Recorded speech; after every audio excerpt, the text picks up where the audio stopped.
Bismillah ar-Rahman ar-Rahim, alhamdulillahi rabbil alameen, wa salatu wa salam ala sayyidil mursaleen, sayyidina Muhammad wa ala alihi wa sahbihi wa sallam tasliman kathira. ربنا لك الحمد كما ينبغي لجلال وجهك والعظيم سلطانك سبحانك لا نحصي ثناء عليك أنت كما أثنيت على نفسك. Assalamu alaikum wa rahmatullahi wa barakatuh. This Imam Zayd Shakir. Allah Ta'ala will protect His religion, but we live in a world of means. We live in a world of means. We live in a world of causes. And the damage caused by misguided actions can lead to more Muslims being killed, more Muslims being driven from their homes, more Muslims being indiscriminately bombed. The blood of those innocent Muslims who are suffering from the bombs that fall when this climate of hatred and this climate of disdain is created and perpetuated and reaches certain to an extent that people, I don't care if you nuke them. Brothers and sisters, we need to think well. We're not a community of fools. We're not a community of reckless, irresponsible people. Our Prophet taught us, sallallahu alaihi wasallam, kullukum ra'in. All of you are responsible. Wa kullukum mas'ulun an ra'iyati. And each and every one of you is responsible for their wards. Kullukum ra'in. All of you are responsible. All of us have a responsibility, brothers and sisters. We have a responsibility to our religion. We have a responsibility to our fellow citizens, both in the nations we live in and in the global village that we live in on this earth. We have a responsibility to our souls. And we need to take that responsibility seriously, brothers and sisters. If any of you out there, any young person inspired by what's going on in the Middle East, inspired by the online propaganda put out by fools and murderers, is contemplating killing, perpetrating an act of violence against your fellow citizen, you need to think twice. You need to think twice, because those actions are not pleasing with God. Those actions pleasing to God, they're not consistent with the values of our religion, and they do nothing to defend the honor of our Prophet sallallahu alaihi wasallam. We have to work for peace. Yes, and we have to work for justice.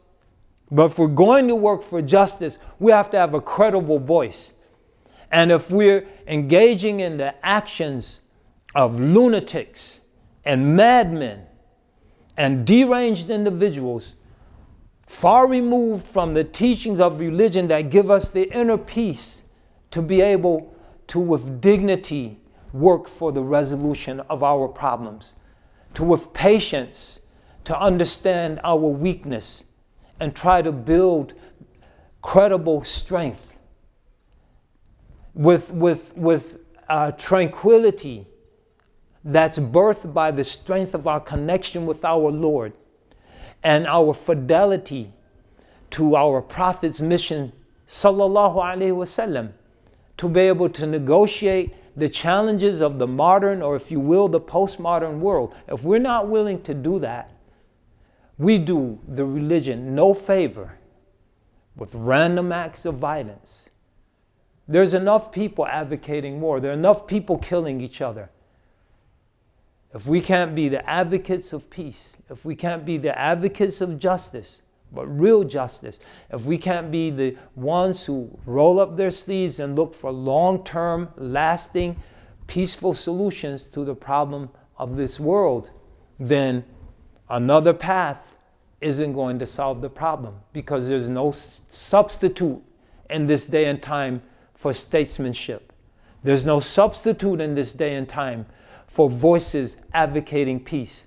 There's no substitute in this day and time for those who are willing to reach across the barriers of creed, the barriers of sect, the barriers of nation and tribe, the barriers of race, the barriers of social economic disparities, to reach across those divides and to extend a hand of cooperation and mutual support towards goals that will benefit all of us.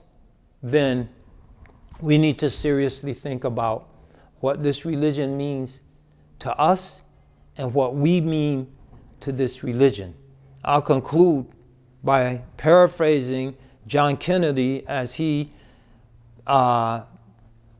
referenced something said by Aristotle: ask not what your country can do for you, rather ask what you can do for your country. Ask not what Islam can do for you, rather ask what you, in this day and time when Islam is being attacked from so many different directions, ask what you can do for Islam under the circumstances and the situations we find ourselves in. Hopefully we can do something positive, we can do something peaceful, we can do something lasting, and we can do something meaningful. This is Imam Zaid Shakir, wishing all of you a blessed day, night, or evening, whatever the case may be. Let us rise to the challenge, but let us rise to the challenge based on the best of what this religion has to offer us and has to offer humanity. Assalamu alaikum wa rahmatullahi wa barakatuh.